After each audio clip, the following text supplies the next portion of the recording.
Nüüd võime teema juurde minna. Kohtumõistjate raamat, aga enne natukene sissejuhatust.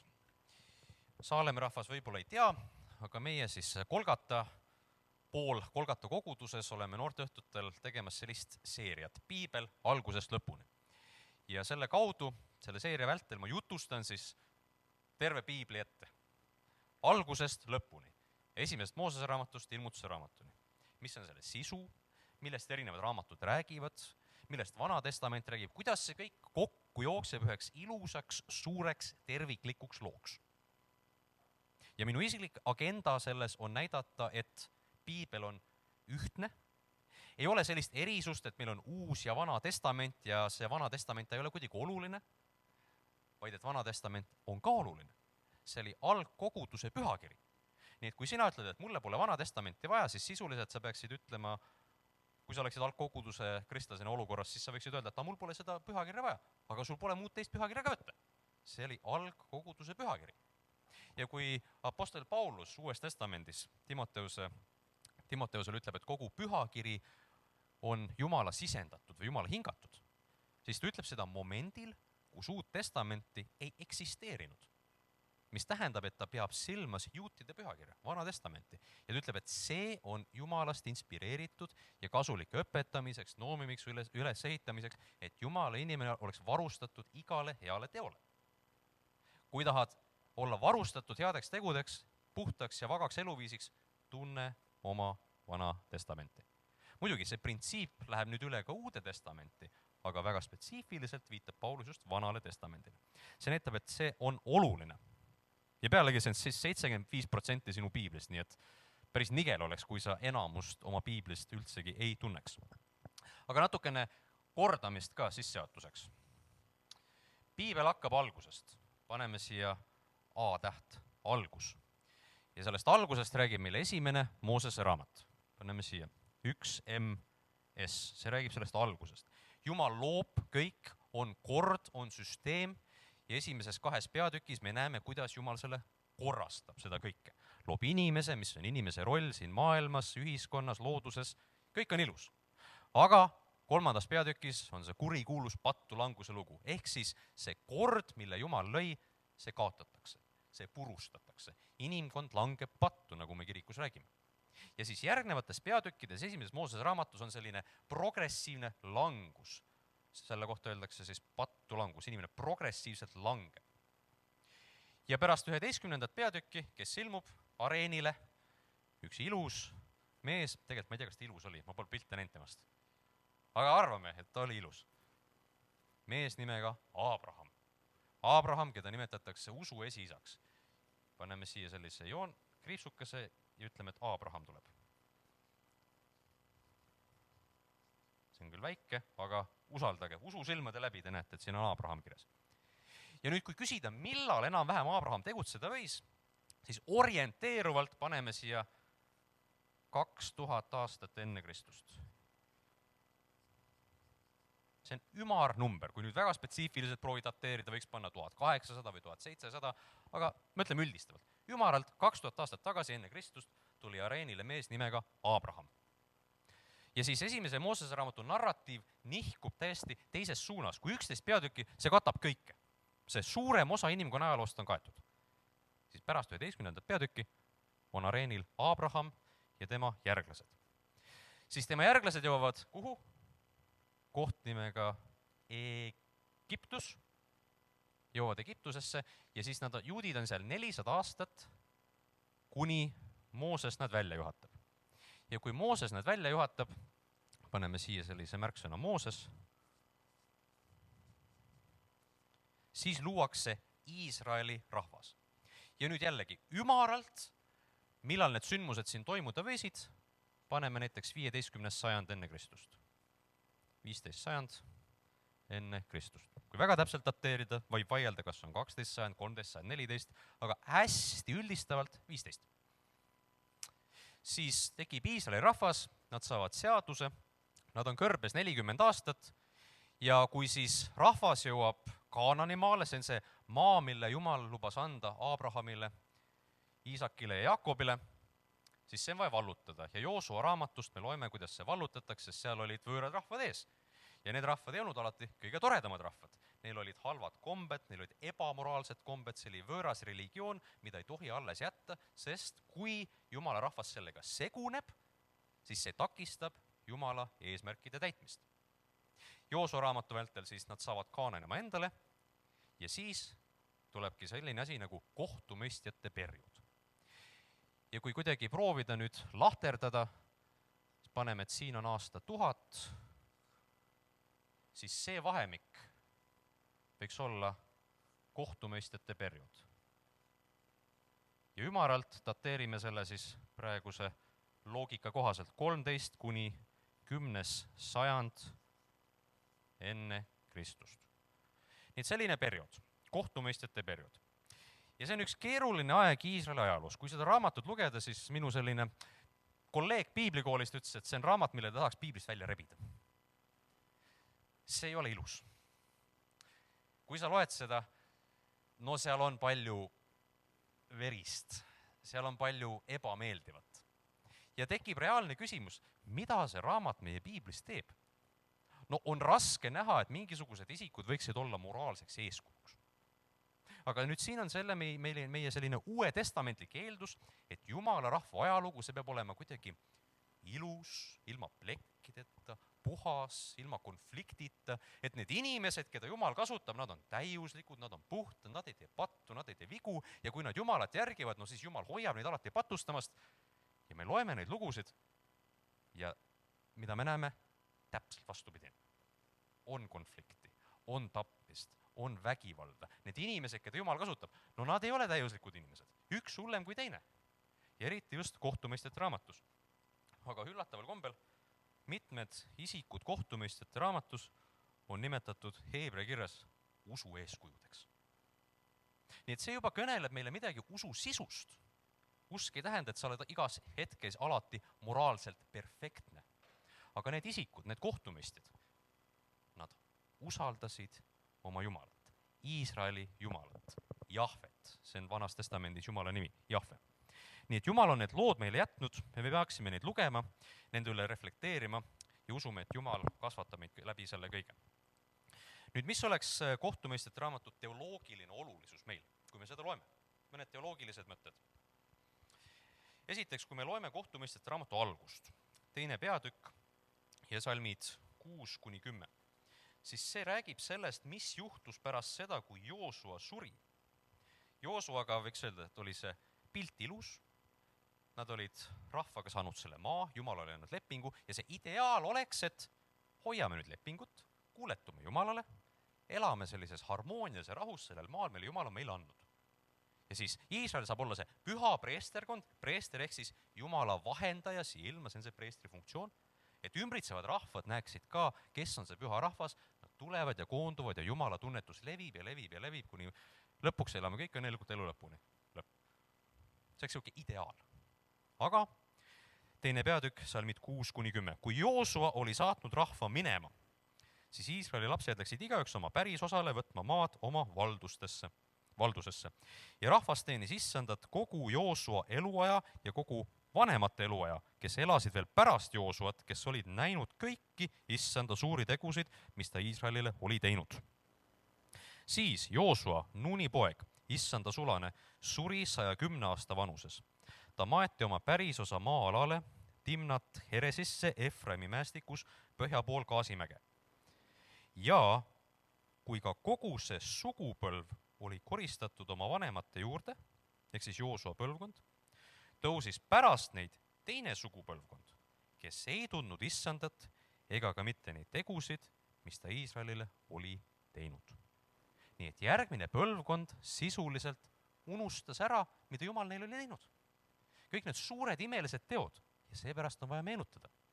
On kurb, kui üks põlvkond on ustav, aga see järgmine põlvkond ta on otse kui ära unustanud selle, mida Jumal on teinud nende vanemate ja nende vanavanemate ajaloos. Ja sellepärast on kohtumõistjate narratiivis ka selline korduv fraas ja Iisraeli lapsed tegid kurja issanda silmis ja nii edasi. See kordub. Ja Iisraeli lapsed tegid kurja. Nad taganesid ja selleks, et siis neid tuua tagasi Jumala juurde, pidi Jumal valima, tõstatama, esile tooma sellise isiku, keda kohtumõistjate raamatus nimetataksegi väga originaalselt kohtumõistjaks. Ja niikaua, kui siis see kohtumõistja oli juhtimas, teenimas, olemas, et siis enam-vähem olid asjad korras. Aga nii, kui see kohtumõistja ära suri, jälle rahvas taganes Jumalast. Siis see teine teoloogiline olulisus kohtumõistjate raamatus räägib ka kuningast. Raamatu teises pooles tuleb fraas, neil päevil polnud kuningat Iisraelis. Nii et see on otse kui selline teos, mis näitab, et ilma kuningata ei saa ühtsust olla. Ja kui üritada nüüd seda kujundlikult mõtestada, kuidas siis kohtumõistjate raamatus Iisraeli rahvas tegutses, siis nad olid otse kui erinevad hõimud. Igal suguharul, tal oli oma piirkond, seal olid mingisugused esindajad, aga nad ei olnud ühtne rahvas. Ja see eeldus on, et kui rahvas ei ole ühtne, siis ei ole korda. Siis on oht suurem. Ja seepärast on ka kuningat vaja. Ja kui kuningat ei ole, kes rahvast ühtsena koos hoiaks, siis võiks ka öelda, rahvas lõpuks ikkagi Jumalast taganeb. Nüüd, mida see sõna kohtumõistja tähendab? Meil on kuidagi selline juriidiline ilmselt alatoon, kui me seda sõna kasutame. Kohtumõistja. Mõistan kohut sinu üle.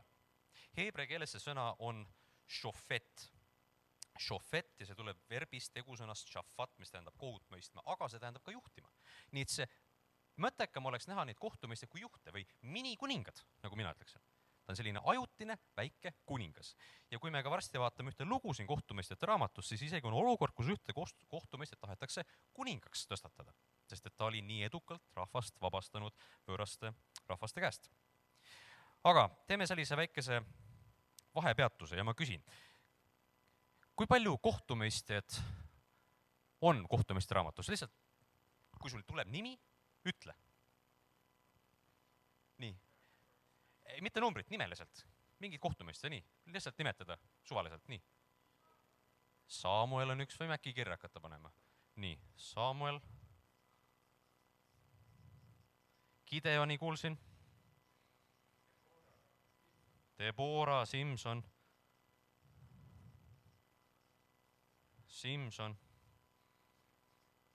Kas tuleb veel? Neid on palju.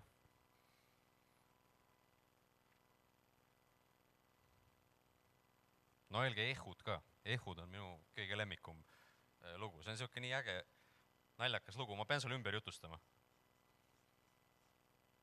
Muide, Ehudi puhul on huvitav see, et ta oli vasakukäeline, kui te loete seda lugu. Et see on ühest küljest tülgastav lugu ja teisest küljest on naljakas lugu. Et Ehud oli see mees, kes tappis siis Moabide kuninga ära ja see lugu naljaks sellepärast, see Moabide kuningas oli ülipaks, nagu korralik rasvamägi. Ja siis Ehud, ta on vasakukäeline ja sellepärast ta sai panna mööga endale siia paremale poole. Ja kui ta läks sinna Moabide valdkonda, siis seal ikka ta otsitakse läbi, aga sellele poolele ei pandud väga palju tähelepanu, kuna sa hoiad ju mööka siinpool või relva või terariista. Siis nad vaatasid rohkem seda poolt, pole midagi ja lasti sisse.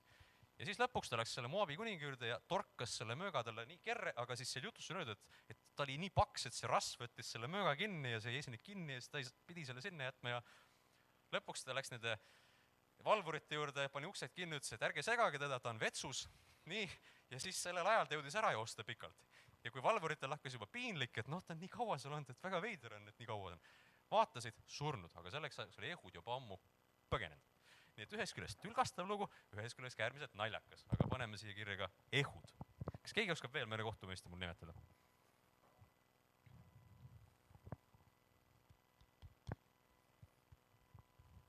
No nii vähe kohtumõistja küll see raamatus jäänud. Deboral oli üks hea kaaslane ka. Paneme siia Deborah ja Barak. Huvitavad nimed piiblis. Kui tahate lapsele nimesid, siis siit saaks hea nimekirja. Barak näiteks. Siis võib olla selline nimi nagu Jefta, ütleb teile midagi.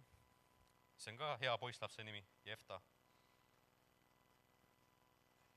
Rohkem äkki kirja paneme, et nimetan ära. Jefta, Ibsan, Eelon, Hapton, Simson juba nimetati ja ka Miika, aga mitte prohvet. Väike ekskurss. Piiblis on ka neid isikuid, kellel on samad nimed. Et Miikat me kohtame mitu korda, aga see ei tähenda nüüd, et igal pool see prohvet Miik on tegutsemas, et ühes põlvkonnas ta tegutseb ja siis rändab ajas edasi teise põlvkonda. Nagu on mitu Sandrit, mul on kurb seda tunnistada, aga ma ei ole ainus Sander. Kuid lähme nüüd konkreetsemalt ühe kohtumõistja juurde. Ma sooviksin rääkida natukene Gideonist. Gideoni lugu on ka üldiselt tuntud, aga need detailid võib-olla kuidagi ladestuvad kuskile ära, sest et me tunneme seda üldiselt. Meil on need Gideoni piiblid, ilmselt olete saanud koolis võib-olla Gideoni piibli, ja see tuleb siis Gideoni loost. Ja see sisu seal, kuidas ma selle nüüd ilusti ümber sõnastaksin, see on julgusega seotud. Gideon on tavaliselt selline näide piiblist mehest, kes ta julge, ta ütleb, et mina ei saa, mina ei oska, mina ei saa hakkama, mina olen selline hädapätakas, jumal, vali keegi teine.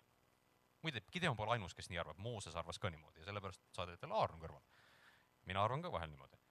Aga Gideon tuuakse see näiteks.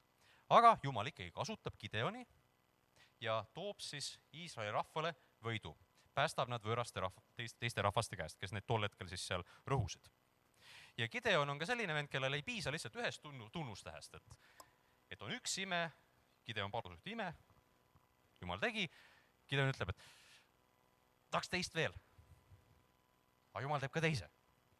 Ja meie meelest see ei ole väga vaga käitumine. No kui jumal on midagi öelnud, kui jumal on sind kutsunud, sa oled ühe tunnustähe ka saanud, no sul otse kui enam vabandust ei ole. Aga siis piiblist me leiame neid näiteid inimestest, kes ütlevad, et ei piisa, tahaks veel. Ja jumal annabki veel. Ja ma arvan, et see on ka selline hea, kas on alati õppetund, aga vähemalt näide, et kui kahtled, küsi üle. See ei ole häbiasi. Küsi julgelt üle, sest piiblis on ka selliseid näiteid. Ja Gideon on siis selline julguse näide, et julgus olla kuulekas Jumalale ka siis, kui ise julge ei ole. Kuid Gideoni loo eripära ei seisne ainult tema julguses. Kui mina seda lugu lugesin, läksin siis Austrias jalutama, Austrias lugesin selle, mõtlesin, reflekteerin selle üle, siis ma nägin, et on ääretult sarnane ühe teise looga piiblis.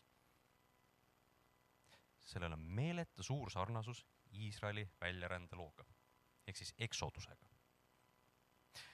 Esiteks, kui me loeme lugu, Gideon kutsuti ilmutuse läbi, Jumal ilmus talle mingil kujul, Moosesele ilmus Jumal kujul ja kutsus huvitaval kujul ja kutsus tema.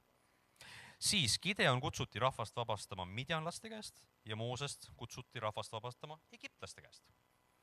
Siis Gideoni juhtimisel päästis Jumal rahva läbi tunnustähtede ja ka Moosese juhtimisel päästis Jumal rahva läbi erinevate tunnustähtede.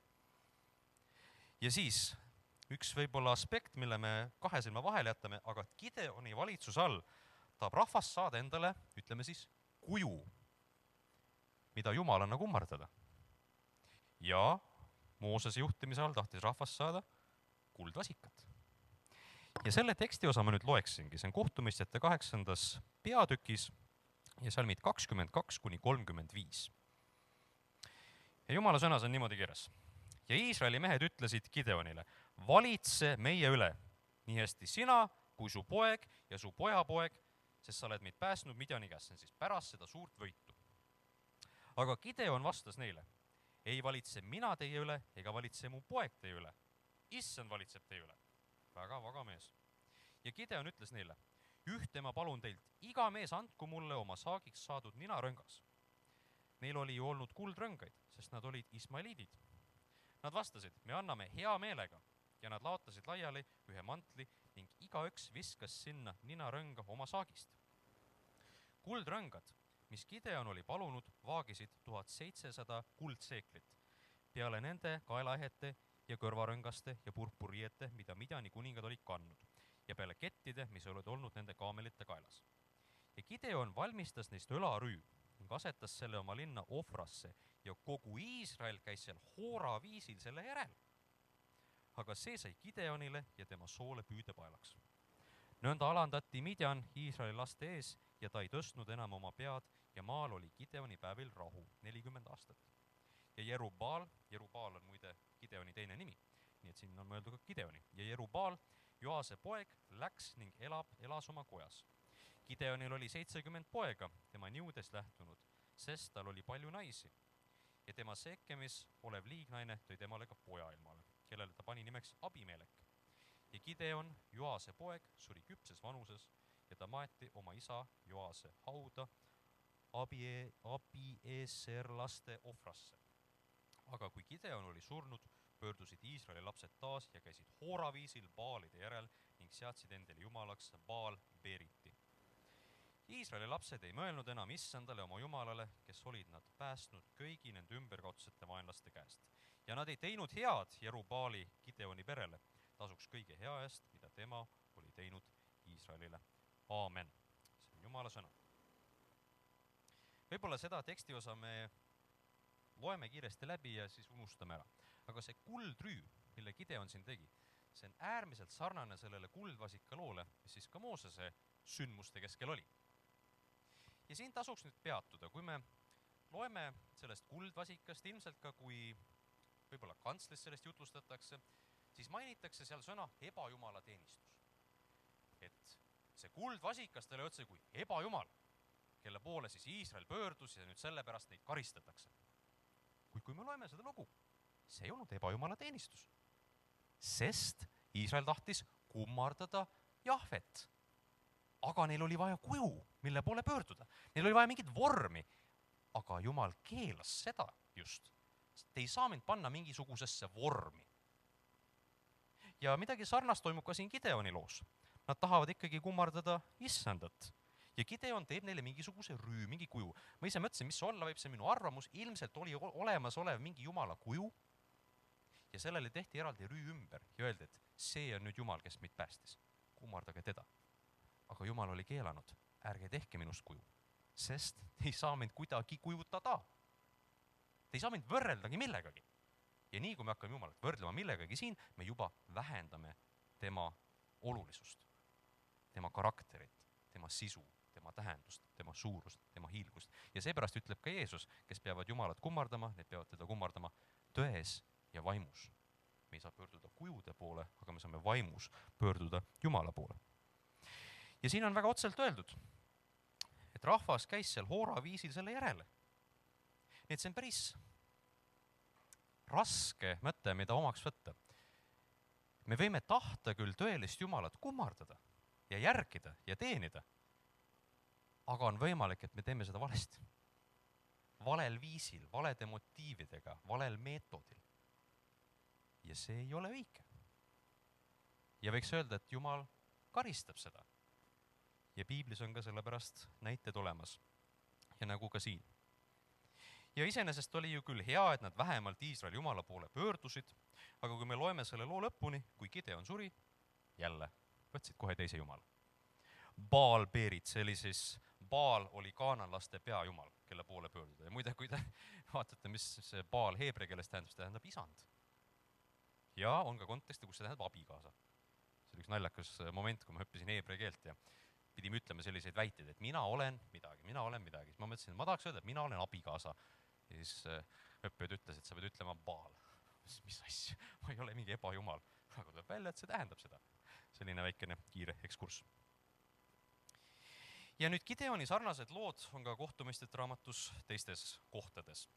Kui ma rääksin siin Simsoni loost, siis Simsoni ajal oli ka otse kui väikene rahumoment, aga siis jällegi inimesed taganesid ja ei kummardanud enam seda Jumalat, kes neid Egiptusest välja tõid.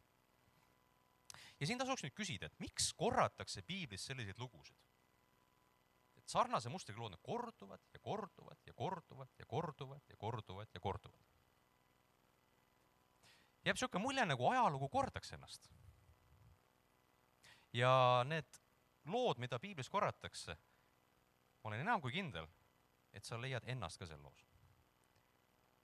Ja kui sa hakkad enda elu analüüsima, siis ilmselt me teeme ka täpselt samu vigu mitu kord. Küll oleks ilus, kui sa ühe korra teed ühe vea, õpid sellest ja enam mitte kunagi seda viga ei tee. Oleks elu vaid nii lihtne. Minu selline praktika on see, et ma ei tea mitu korda ma pean eksima, aga päris mitu korda enne, kui ma midagi õpin.